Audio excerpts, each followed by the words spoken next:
108ல் 2 பேர் போயிடுவாங்க. 1 தொகுதியை ராஜினாமா பண்ணுவாங்க. 2 சபாநாயகர் கணக்கில் வரணும். ஹச்சுன்னு தும்பிட்டாரு வச்சுங்க விஜய். ஏன் தும்புறேன், என் மேலே பார் பட்டுச்சு, நான் போகிறேன், உங்கள் கட்சி வாபஸ்ன்னு ஒருத்தன் போயிட்டா கூட ஆட்சி அதெல்லாம் இருந்ததுலாம் அவருக்கு பிரச்சனை இல்லை. இனிமேல் தான் அவருக்கு பிரச்சனை யாரும். காங்கிரஸ் ஏற்கனவே ரெடி. அவங்க பண்ண முட்டாள்தனம் முன்னாடியே போயிருந்தாங்கன்னா இன்றைக்கி இது எதுவுமே இருக்காது. திருப்பிக்க வாய்ப்பு இருக்குன்றாங்க.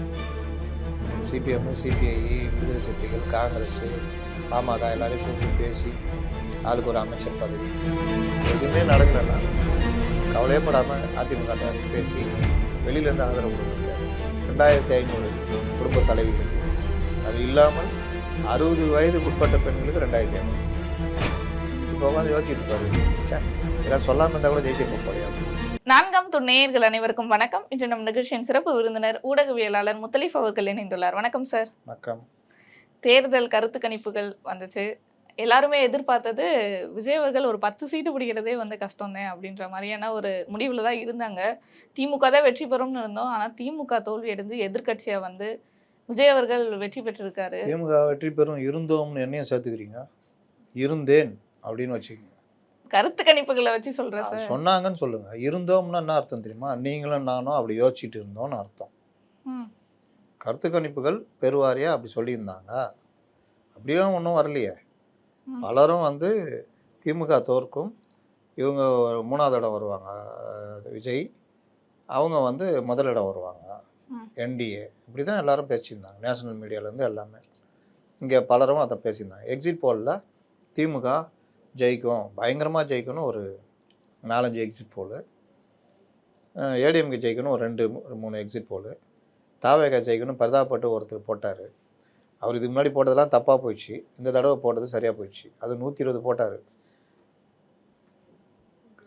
இது எப்படின்னா காக்கா உட்கார பணம்பழம் வந்த கதையாக அவர் போட்டது நடந்துச்சு. இன்றைக்கி அவர் பெரிய ஆளாகிறார். அதே மாதிரி சில பத்திரிகையாளர்கள் திமுகவை ஆதரிச்சிட்டு 4 வருஷம் ஓட்டியிருந்தாங்க. 4வது வருஷத்தில் அவங்களுக்கே ஒரு ஞானோதயம் வந்து வெளியில் வந்து என்ன பண்ணுறதுலாம் தெரியலனா, இந்த சைடு பிஜேபி இருக்குது, அதிமுக இது பிடிக்காது, என்ன பண்ணுறது, சரி தாவேகா ஆதரிக்கிற மாதிரி பேசுவோன்னு பேசியிருந்தாங்க. இன்றைக்கி அவங்க பெஸ்ட்டு ஸ்ட்ராட்டஜிஸ்ட் ஆகிட்டாங்க. கரெக்டாக கணித்தே சொன்னார் அவர் அப்படின்னு வாழ்த்தினுக்கிறாங்க. இந்த மாதிரி காமெடிலாம் நடக்குது ஒரு பக்கம். யாருமே எதிர்பாராத ஒரு விஷயந்தான். ஏன்னா அதிமுக வாக்கை பிரிக்க மாட்டாங்க அப்படின்றத எல்லாருமே நம்பினாங்க. அதனால தான் இந்த குழப்பம். ஆனால் ஜனங்க அப்படி இல்லை. ஏய் என்ன வச்சுக்கிற அப்படின்னு. நீ என்ன? நான் வந்து 5 இட்லி வச்சுக்கிறேன், 3 இட்லி கொடு. நீ 4 இட்லி வச்சுக்கிறேன், 2 இட்லி கொடு. இந்த 5 இட்லி நீ எடுத்துகிட்டு போ அப்படின்னு. அப்போ 5 இட்லி வச்சிருந்ததில் 3 போனோன்னு அவர் 2 இட்லி ஆகிட்டார். இவர் 4ல் 2 பிச்சுன்னு அவர் 2 இட்லி, இவர் 5 இட்லி. அப்போ அந்த வாக்கு விவகாரம் பார்த்தா பெரிய அளவில் தாவேகா ஜெயிச்சுது அப்படின்னு. அப்படி தான் எல்லா தொகுதியுமே. நான் சென்னையெலாம் நான் எடுத்து பார்த்தேன். 50,000 அதிமுகட்ட, 50,000 திமுகட்ட. இதில் எஸ்ஐஆர் வேறு வாரின்னு போயிடுச்சு. எஸ்ஆர் இருந்தாலும் இவங்க ஏதாவது தேர்த்திருப்பாங்க 2 பேருமே. ஒன்றும் தேர்த்த முடியல. அதில் திமுக நல்லா தேர்த்திருக்கோம், தேர்த்த முடியல. கொளத்தூர் எடுத்து கணக்கு பாருங்கள். போன தடவை வாக்குக்கும் இந்த தடவை வாக்குக்கும் ரொம்ப குறைஞ்சிருக்கும். 30,000-40,000 வாக்கு எங்கே போச்சுன்னா தெரில. எஸ்ஐஆரில் போயிடுச்சு. தலைவர் அதில் போயிட்டுருப்பார், அதில் தான் ஜெயிச்சிருப்பார். அது கூட காரணமாக இருக்கலாம், சொல்ல முடியாது. ப்ளஸ் இந்த மாதிரி அலை ஒரு காரணம். அப்போ 2 பேர்ட்டேருந்து எடுத்தா என்ன ஆகும்? அவர் பாவம் ஏற்கனவே பஞ்சம் பொழைச்சின்னுக்கிறாரு. ஒரு 50,000, இவர் ஒரு 80,000. இப்போ நம்ம சொன்னது இங்கேருந்து 40,000 எடுப்பார். அப்போ இவர் 40,000 வச்சுருப்பார், இவர் ஒரு 40,000 வச்சுருப்பார், இவர் 50,000ங்கிறவர் இவர் ஜெயிச்சிருவார். இங்கேயும் போய் 30,000 எடுத்தா 3வது இடத்துக்கு போயிட்டார். இவர் 110 தொகுதிகளில் டெபாசிட் போச்சு ஏடிஎம்கே. அதுக்கு காரணம் ஏடிஎம்கேவும் ரொம்ப இறங்கி வேகமாக ஒன்லி ஒன் மேன் ஆர்மியாக இவர் மட்டும் வேலை செஞ்சிருந்தார் அதிமுகவில். எடப்பாடி பழனிசாமி மட்டும். மற்றவர்கள் அவங்க தொகுதியில் அப்படி இப்படி சுற்றி இருந்தாங்க. ஆனால் பெரிய அளவில் அந்த ஐடி விங்கோ இல்லை அந்த ஸ்ட்ராட்டஜி டீமோ அதில் பெரிய அளவு பண்ணியிருந்தாங்கன்னா ஓரளவுக்கு கொஞ்சம் தடுத்துருக்கலாம். ஆனால் இது ஒரு அலை. ஜனங்க 2 பக்கமும் அந்த எடுத்து கொடுத்துட்டாங்க. இல்லை ஒரு காமெடி என்னென்னா, யார் எவ்வளோ கொடுக்குறாங்கன்னா மாதிரி கொடுக்குறோம் ஓட்டுக்கு, எவ்வளோ கொடுக்குறீங்க? 3,000 ரூபா. சரி, எங்கள் வீட்டில் 6 பேர் இருக்கிறாங்க, 18,000 ரூபா கொடுங்க அப்படின்னு வாங்கிக்கிறாங்க. வேறு யாராக இருந்தால் சொல்லி அனுப்புங்க. சொல்லி அனுப்புகிறோம். அந்த சைடு வராங்க, எவ்வளோ? 2,000 ரூபா. 2 12,000 கொடுங்க. ரைட்டு, ஓட்டு உங்களுக்கு தான். நீயே நான் வந்து ஸ்டூடெண்ட்டு, இப்போ தான் தாவேகாவில் சேர்ந்துக்கிறேன், வந்துக்கிறேன், எதாவது கொடுக்க முடியுமா? இல்லைக்கா, இனிமேல் தான் தயாராகணும். சரி சரி, நீ தயாராகும். ஓட்டு அவங்களுக்கு போட்டாங்க. அப்போ இந்த தடவை வாக்குக்கு துட்டு கொடுக்குறவனுக்கு வாக்கு இல்லைன்றது நிரூபணம் ஆயிருக்கு. சில இடங்கள்ல காப்பாற்றிருக்காங்க. எல்லா இடமும் அப்படி 100%லாம் சொல்ல மாட்டேன். ஒரு 30% வாக்குக்கு துட்டு கொடுத்தவங்க கொஞ்சம் பேர் தப்பிச்சிருக்காங்க. சில பேர் ஒரு மாதிரி காப்பாற்றப்பட்டிருக்கார்கள் அப்படி சொல்லலாம். தாவேக்கால துட்டுலாம் கொடுக்கலையா சார் அப்படின்னு கேட்டால் சில இடங்களில் சிலர் கொடுத்துருக்காங்க. பெருவாரியாக பார்த்தா எல்லாருமே வந்து சாதாரண விளிம்பு நிலையில் இருந்தவங்க தான் போட்டிட்டு அவங்களால முடிஞ்சதை செலவு பண்ணாங்க. ஓட்டுக்கு பணம்னு கொடுக்கல எனக்கு தெரிஞ்சு. கொஞ்சம் பேர் மட்டும் கொடுத்துருப்பாங்க. அதனால் காசு வாங்காமல் ஓட்டு போட்டு ஜனங்க தேர்ந்தெடுத்துருக்காங்கன்னா காசு கொடுத்தவங்க கதி காசெல்லாம் வாங்கிட்டு போட்டிருக்காங்கன்னு அர்த்தம். அதுக்கும் விஜய் அவர்கள் தானே காரணம். காசு கொடுத்தாங்கன்னா வாங்கிக்கோங்க, நம்ம காசு. அவங்க அண்ணன் விஜயகாந்த் சொல்லிட்டார் ஏற்கனவே, நீங்களாம் குழந்தைங்க அப்போ 2ஆம் கிளாஸ் 3ஆம் கிளாஸ் படிச்சுருந்துருப்பீங்கன்னு நினைக்கிறேன். விஜயகாந்த் தான் முதல்ல சொன்னார், காசுலாம் கொடுப்பாங்க வாங்கிக்கிங்க, ஓட்டை நீங்கள் யாருக்கு போடணுமோ போடுங்க அப்படின்னு. அதனால் ஜனங்க இப்போ இயற்கையாக வந்துட்டாங்க அந்த முடிவுக்கு. அதனால் இனி வருங்காலங்களில் ஓட்டுக்கு காசு கொடுக்க மாட்டாங்க. அது மேலே வேறு வகையில் ஏதாவது செலவு பண்ண முடியுமான்னு பார்ப்பாங்க. இன்ஃப்ளூயன்ஸில் வச்சுட்டு கருத்துக்களை உருவாக்குறது இருக்குல்ல, அந்த மாதிரி விஷயங்கள் செலவு பண்ணாமல் தான் பார்ப்பாங்க. ஏன்னா இந்த வெற்றிலே பார்த்தீங்கன்னா சோஷியல் மீடியா தான் பெரிய ஒரு ரோல் பண்ணுச்சுன்னே சொல்லலாம். ஏன்னா சோஷியல் மீடியாவில் வர்றதை வச்சு இப்போ இருக்க யங்ஸ்டர்ஸ்லேருந்து வயதானவர்கள் வரையும் ஒரு தெளிவு கிடைச்சது இந்த சோஷியல் மீடியா. தெளிவா? ஆமாம், இவ்வளோ நேரம் சொன்னீங்க, நான் கம்முன்னு தலையாட்டிருந்தேன். தெளிவுன்னா என்ன தெளிவு? தெளிவு இல்லைன்னா இப்போ குழப்பம் ஏற்படுத்தியதுன்னு சொல்லுவோமா? அணிலாக இருங்கள், அணிலாக இருக்காதீர்கள்.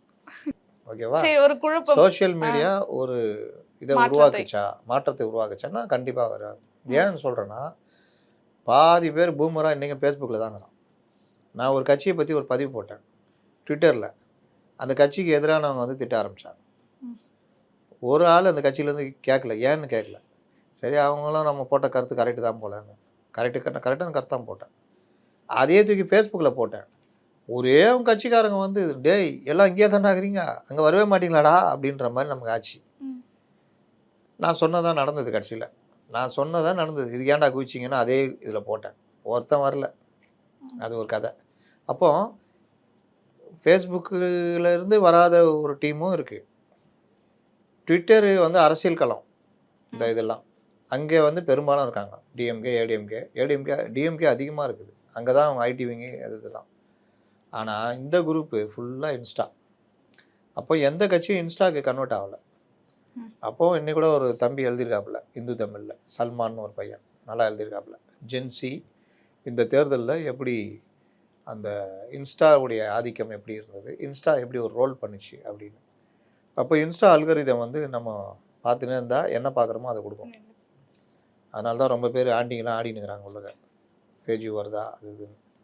அப்போ அந்த இன்ஸ்டாவில் வந்து விஜய்யுடைய டீம் வந்து அவன் தெரிஞ்சோ தெரியாமலோ ரசிகர்கள், இன்ஃப்ளூயன்சர்கள் அப்படி இப்படின்னு எல்லாருமே போட்டு அதை எல்லாரும் பார்த்து அது ஒரு பெரிய பிரச்சாரம் மாதிரி போயிடுச்சு. ஒரு ப்ரொமோஷன் ஆயிடுச்சு. ஆமாம், இங்கே டிக்டாக் கிடையாதுல்ல, அது போல் இன்ஸ்டா தானே. அதனால் இன்ஸ்டாவில் 1 நிமிஷம் 30 செகண்டு அதுன்னு ரீல்ஸு அதுன்னு போய் படத்தை போடுறது, ஃபோட்டோஸ் மட்டும் போடுறது, அப்புறம் ஏதாவது பாட்டு போட்டு விஜய் பாட்டே போட்டு சின்னத்தை கொண்டு போகிறது, இந்த மாதிரி பெரிய அளவில் ரீல்ஸ் போயிடுச்சு. அது ஒரு வகையை பெரியான ரோல் பண்ணிச்சு. அதோடு சேர்த்து இது ட்விட்டர், இது ரெண்டும் பெரிய ரோல் பண்ணிச்சுன்றதுல மாற்றமே இல்லை.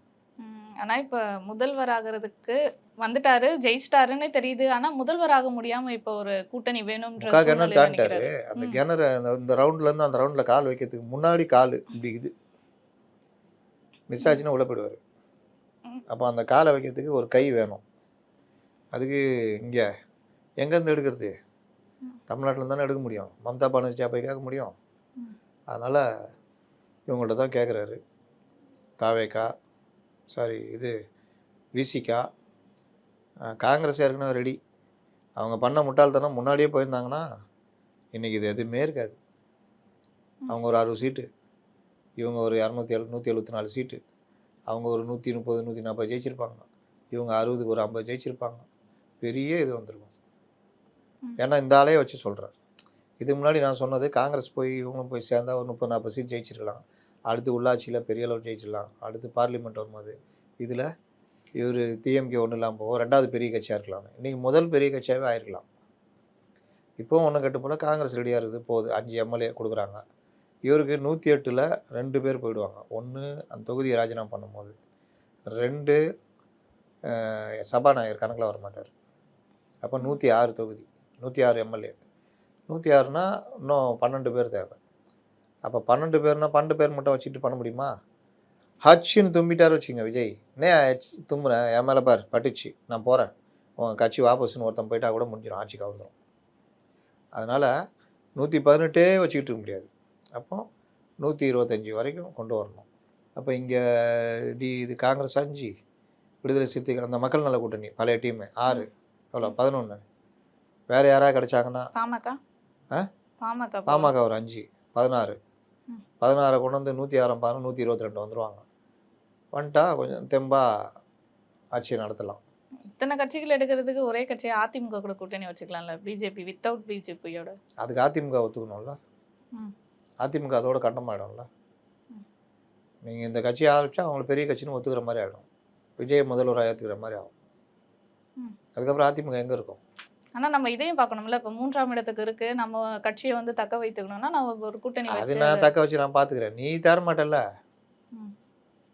நீ பெரும்பாலும் நிரூபிக்கலன்னா ஆகும், கவர்னர் ஆட்சி வந்துடும், 6 மாதம் தள்ளி போகும், அதுக்கப்புறம் தேர்தல் அறிவித்து வரணும், அதுக்குள்ளே என்னென்னமோ நடக்கும்ல. அப்போ அந்த 6 மாதம் இவர் நிரூபிக்க வாய்ப்பு இல்லைன்றீங்களா? இல்லை மாதிரி நடந்தால் அப்படின்றேன், நான் நிரூபிக்க வாய்ப்பு இருக்குன்றேன். சிபிஎம், சிபிஐ, விடுதலை சிறுத்தைகள், காங்கிரஸ், பாமக எல்லாரையும் கூப்பிட்டு பேசி ஆளுக்கு ஒரு அமைச்சர் பதவி, இன்னும் பல விஷயங்கள்லாம் தாராளமாக இதாகும். ஆனால் இந்த தேர்தல் பார்த்தீங்களா சார், 2026 தேர்தல் வந்து விஜய் அவர்கள் வெற்றி பெற்றாலும் முதலமைச்சராக முடியல. திமுகவில் அவங்க எதிர்கட்சி, அதாவது தன்னுடைய தொகுதியில் தோற்றாலும் எதிர்கட்சி பதவியில் இருக்குது, ஆனால் அந்த எதிர்கட்சி தலைவராக ஸ்டாலின் அவர்களால் ஆக முடியல. அதிமுகவில் தன்னுடைய சொந்த தொகுதியிலுமே ஜெயிச்சுமே வந்து எதிர்கட்சியாக வர முடியல. 3 கட்சிகளுக்குமே வந்து 3 விதமான ஒரு பிரச்சனைகள் இருக்குது இந்த எலெக்ஷனில். எது பண்ணாலும் அதை அனுபவிக்க முடியல, அந்த மாதிரி ஆயிடுச்சு. கை கெட்டினது வாய் கெட்டலன்னு சொல்ற மாதிரி 3 பேருக்குமே அப்படி ஆயிடுச்சு. அவருக்கு புள்ளகிறாப்புல, மெயினா வீட்டில் உட்கார நான் பார்த்துக்கிறேன்னாப்புல. இவருக்கு ஒன்றும் பிரச்சனை இல்லை, நம்ம எதிர்கட்சி இல்லை, சரி போய் பார்த்துக்கலாம் அப்படின்னு. இவருக்கு தான் பிரச்சனை, ஆட்சியை அமைக்கணும், தொடரணும்னு. அதனால் அவர் ஆட்சி அமைக்கிறதுக்கான வேலையை அவர் கண்டிப்பாக பண்ணி ஆகணும். அது அவர் முன்னாடி உள்ள சவால், பெரும் சவால். இப்போ இது எதுவுமே நடக்கலை, இவங்க தான் ஒத்துக்கல, ஏதாவது பிரச்சனை அப்படின்னா குறைந்தபட்சம் யாரையாவது தேத்த பார்க்கணும். எதுவுமே நடக்கலைன்னா கவலையப்படாமல் அதிமுகட்ட பேசி வெளியிலேருந்து ஆதரவு கொடுங்கன்னு கேட்கணும். அந்த மாதிரி ஏதாவது கேட்டால் தான் உண்டு ஆட்சி நடத்த முடியும். இல்லாட்டி துணிஞ்சு முடிவெடுத்து ஆட்சியை முடியாதுன்னு சொல்லணும். சொன்னால் கவர்னர் ஆட்சி வந்துடும் 6 மாதத்துக்கு, அதுக்கப்புறம் தான் இது போகும் தேர்தலுக்கு. ஆனால் விசிக காங்கிரஸில் இப்போ முன்வர தயாராக இருக்காங்க. விஜய் அவர்கள் தலைமையிலேருந்து இன்னும் பேசினா நாங்கள் அதுக்கு அடுத்து என்ன பண்ணலான்ற மாதிரி தானே இருக்காங்க. அதான் சொல்கிறேன், அதை பேச ஆரம்பிச்சிருப்பாங்க. அதெல்லாம் நேரத்தில் நடந்துட்டு நம்ம என்ன சொல்லிட்டா பண்ணுவாங்க, ஏதாவது ஸ்டார் ஹோட்டலாங்க நடந்துன்னு தான் இருக்கும். ஆல்ரெடி எம்எல்ஏக்கள் வர வச்சு ரெசார்ட்டில் தங்க வச்சிருக்கதான செய்தியில் வந்துட்டு. அதில் ஒரு 5 பேர் காண போயிட்டு என்ன பண்ணுவீங்க? இதை ஒருத்தன் போனாங்க கேரளாவுக்கு இருக்குல்ல, இவர் கஷ்டப்பட்டு கட்சி ஏப்பா 112 ரைட்டா டேய் மெஜாரிட்டி வந்துச்சுனான்னு போறாருன்னு வச்சுக்கோங்க, 5 பேர் வராமல் போயிட்டா என்ன பண்ணுவீங்க? யாராவது ஒரு 5 பேருக்கு ஆளு 10 கோடி அப்படியே கிளம்பிடு, நீ வராமல் போய் ஏதாவது ஆகட்டும், அடுத்து ஒன்றே எம்எல்ஏ ஆக்கிறதுக்கு நாங்கள் வேலை செய்கிறோம் அப்படின்னா எதுவும் நடக்குங்க அரசியலில். அதனால தான் அவங்கள வர வச்சு ரிசார்ட்டில் தங்க வைக்கிறது. நீங்கள் இப்போ ஃப்ளோர் டெஸ்ட் பண்ணுற வரைக்கும் அவங்கள பாதுகாத்து பண்ணணும், அதுக்கப்புறம் பிரச்சனை இல்லை. அதுக்கப்புறம் நம்பிக்கையில்லா தீர்மானம் ஒன்ஸ் ஜெயிச்சிட்டிங்கன்னா அதுக்கப்புறம் 6 மாதம் பொறுத்தா வரும். அதனால் தைரியமாக பண்ணலாம். விஜய் அவர்கள் இப்போ ஆட்சிக்கு வந்துட்டாரு, அந்த அடுத்த 5 வருஷம் எப்படி கொண்டு போக போகிறாரு? ஏன்னா 2 வருடம் வந்து 2 வருடத்துலேயே ஆட்சி பிடிச்ச ஒரு தலைவராக வந்து விஜய் அவர்கள் பெயர் வாங்கியிருக்காரு. அடுத்த 5 வருஷம் எப்படி இருக்க போகுது தமிழ்நாடு? என்ன மாதிரி மாற்றத்தை எதிர்பார்க்கலாம்? பெரிய சவாலை சந்திக்க வேண்டியிருக்கும். ஃபஸ்ட்டு நிதிச்சுமை, அதோட சேர்த்து இவரும் அவங்களுக்கு போட்டி போட்டு இவரும் அறிவிச்சிட்டாரு, கூடுதலாக அறிவிச்சிட்டாரு. 6 சிலிண்டர், 2 கோடியே 20 லட்சம் 25 லட்சம் குடும்பங்கள், எப்படியும் ஒரு 1.5 கோடி பேருக்கு மேலே சிலிண்டர் யூஸ் பண்ணுவாங்க. 1.5 கோடி பேருக்கும் 6 சிலிண்டர்னா யோசிச்சு பாருங்கள், ஒரு மாதத்துக்கு 1.5 கோடி செலவாகிட்டே இருக்கும். 2 மாதத்துக்கு 1.5 கோடி சிலிண்டருக்கான இது. அது ஒரு பக்கம். இன்னொரு பக்கம் 2500 குடும்ப தலைவிகளுக்கு, அது இல்லாமல் 60 வயதுக்கு உட்பட்ட பெண்களுக்கு 2500. ம். இப்போ உட்காந்து யோசிச்சுட்டு இருப்பார் விஜய். ச்சே இதெல்லாம் சொல்லாமல் இருந்தால் கூட ஜெயிச்சிருப்போம் போலே அப்படின்னு. அதனால் என்ன ஆகும்னா ஒரு வீட்டில் ரேஷன் கார்டு அடிப்படையில் 2500. அதே வீட்டில் 2 அம்மா அங்கே இருந்தாங்க வச்சுங்க 60 வயசு கீழே. அவங்களுக்கு ஒரு 2500 5000 ரூபா. அப்போ ஒரே குடும்பத்தில் 7500 கொடுக்கணும். இந்த காசுக்கு எங்கே போவார்? மாசம் மாசம். மாதம் மாதம். அப்போ ஒவ்வொரு குடும்பத்துலேயும் இந்த மாதிரி இருக்குது. ம். அப்போ அது ஒரு பிரச்சனை. அதுக்கப்புறம் அந்த பட்டாதாரி இளைஞர்களுக்கு 4000 அது இதுன்னு பெரிய நிதிச்சுமை. இன்னொன்னு மெயினா தமிழ்நாட்டுக்குள்ள எங்க போனாலும் பேருந்துல பெண்களுக்கு இலவசம். அது ஒன்று. அது போக்குவரத்து கழகத்தை காலி பண்ணும். 200 யூனிட் மாதந்தோறும் இலவசம். ம். முற்றிலும் முடிச்சு விட்ரும். ஏற்கனவே 1,00,000 கோடி ரூபா கடனாக இருக்குது இபி. இது வந்து பெரிய அளவில் சிக்கலை வரும். அப்போ இதெல்லாம் இது பண்ணிவிட்டு மாதந்தோறும் மின் கட்டணம், மாதம் 100 யூனிட்டு இலவசன்ற மாதிரி ஏதாவது மாற்றணும். இந்த 2500 அப்படியே விட்டுட்டு நான் 2 வருஷம் டைம் கொடுங்க நான் சரி பண்ணிடுறேன் அப்படின்ட்டு 1000 ரூபா மாதம் உரிமை தொகை அப்படியே கொடுக்குறேன். அப்படி ஏதாவது உருட்டணும். ம். மற்ற இதெல்லாம் வந்து பெருசாக பாதிக்காது. அதெல்லாம் செலவெடுத்து பண்ணலாம். மெயினாக இந்த லீக்கேஜ் அடைக்கணும். ம். நீங்கள் ஒரு பாத்திரத்தில் தண்ணி இருக்குது, ஓட்டை அங்கங்கே ஓட்டைக்குது ஓடினே இருக்குது. என்னங்க எவ்வளோ தண்ணி ஊற்றினாலும் நிற்க மாட்டேங்குதுன்னா, முதல்ல லீக்கேஜ் எங்கே இருக்குது? அதை அடைச்சோன்னா தண்ணி நிற்கும். லீக்கேஜ் எங்கே இருக்குது? டாஸ்மாகில் பேரலாக அதே அளவுக்கு விற்பனை கள்ள சந்தையில் விற்கிறாங்க அப்படின்னு இடியே சொல்லுது. ம். அப்போ அதை ரெண்டுத்தையும் அதை க்ளோஸ் பண்ணால் டபுள் வருமானம் வரும். பாட்டிலுக்கு 10 ரூபாலாம் முதல்ல ஒரு நிப்பாட்டிடணும் வந்தோடனே. பாட்டெலாம் பண்ணார்ல, ம். அப்போ இவர் காலத்துலேயும் பாட்டிலுக்கு 10 ரூபா வச்சா, அதனால் அதெல்லாம் நிப்பாட்டிடணும். வேணா பாட்டிலுக்கு 10 ரூபா ஏற்றி கவர்மெண்ட் வருமானம் மாதிரி பார்த்துக்கணும். ம். அது ஒரு வருமானம் தானே இவங்களுக்கு. அது இல்லாமல் இந்த FL2 பாரு, இந்த 24 மணி நேரம் சரக்கு அடிக்கிறது, இது எல்லாத்தையும் தடுக்கணும். எங்கெங்கெல்லாம் வருமானம் வருதோ அதற்கான சோர்ஸ் எல்லாம் தேடணும். குறிப்பாக மத்திய அரசு கூட நல்ல உறவு வச்சுக்கணும். நிதியை பெறுறதுக்கான வேலைகள் இதெல்லாம் பண்ணணும். அதுக்கேற்ற IAS அதிகாரிகள் இவங்களெல்லாம் பயன்படுத்தணும். அதிகாரிகள் பேச்சை கேட்கவே கூடாது. ம். நல்ல அதிகாரிகள் என்ன சொன்னாலும் நம்மளுடைய நாலேஜோடு இயங்கணும். வெளியில் என்ன நடக்குன்றது உளவுத்துறையை நல்லா வச்சுக்கணும். உளவுத்துறை தகவல்களை அடிக்கடி கேட்டு வாங்கி கரெக்டாக கொடுக்கலன்னா அதுவும் நடவடிக்கை எடுக்கணும். பத்திரிகையாளர்கள் உரைகள்லாம் இருக்கிறாங்கல்ல, அவங்கள எல்லாத்தையும் அவங்கள்ட்ட அடிக்கடி பேசணும், பண்ணணும். ஏதோ ஒரு வகையில் அவருக்கு தகவல் வர்ற மாதிரி பார்த்துக்கணும். அதான் டெய்லி அவருக்கு தகவல் கிடைக்கிற மாதிரி, அதில் என்ன தப்பு நடந்தாலும் உடனே நடவடிக்கை எடுக்கிற வேலையை அவர் பண்ணணும். இதுக்கெல்லாம் முன்னுதாரணமாக கலைஞர், ஜெயலலிதா, MGR எல்லாம் இருந்திருக்காங்க. எளியவராக இருக்கணும், சந்திக்க முடிகிற மாதிரி இருக்கணும். செக்ரட்டரிட்ட வந்தாருன்னா அவரை ஜனங்க பார்க்குற மாதிரி மனு வாங்குற மாதிரி இது மாதிரி இருக்கும். ப்ளஸ் மக்கள் நலத்திட்டங்கள் என்னென்ன பண்ண முடியுமோ அதெல்லாம் பண்ணணும். இந்த எங்கெங்கே துறைகளில் மோசமான நிலைமை, இப்போ போக்குவரத்து துறை தனியார் மயத்தில் துட்டு போகுது, அதை தடுத்து நமக்கான இது பண்ணணும். மத்திய அரசே எலக்ட்ரிக் பஸ் கொடுக்குது. அப்போ அதை என்ன பண்ணணும்னு பார்த்து அங்கே செலவு குறைக்கணும். ஆடம்பரமாக திரிவதை நாங்கள் குறைப்போம்னு முதல்ல முடிவெடுக்கணும். எங்ககிட்டயே கார் இருக்குது, நாங்கள் அரசு காரை பயன்படுத்த மாட்டோம். இந்த மாதிரிலாம் பல செலவில் எங்கெங்கெல்லாம் குறைக்க முடியுமா சொன்னால் நல்ல பேர் இருக்கும் அவருக்கு. அமைச்சரில் எல்லாருமே நேர்மையாக இருக்கிறதுக்கான ஒர்க்கை பண்ணணும். இந்த இது இருக்குல்ல, நம்ம டெண்டரு, இதில் வர்ற கமிஷனு, இது எதுவுமே நாங்கள் பண்ண மாட்டோம், நேர்மையான முறையில் கொண்டு போகணும், அரசு செலவினங்களை குறைப்போன்றதெல்லாம் பண்ணணும். இதெல்லாம் பண்ணாருன்னா அவர் ஆட்சியை அசைக்கவே முடியாது. அப்போ செலவும் கொஞ்சம் ஓரளவுக்கு மிச்சப்படுத்தலாம். அதில் நல்ல ஆலோசகர்களை தான் கூட வச்சுக்கிட்டு நிதியை எப்படி கையாளுறதுன்றதெல்லாம் பார்க்கணும்.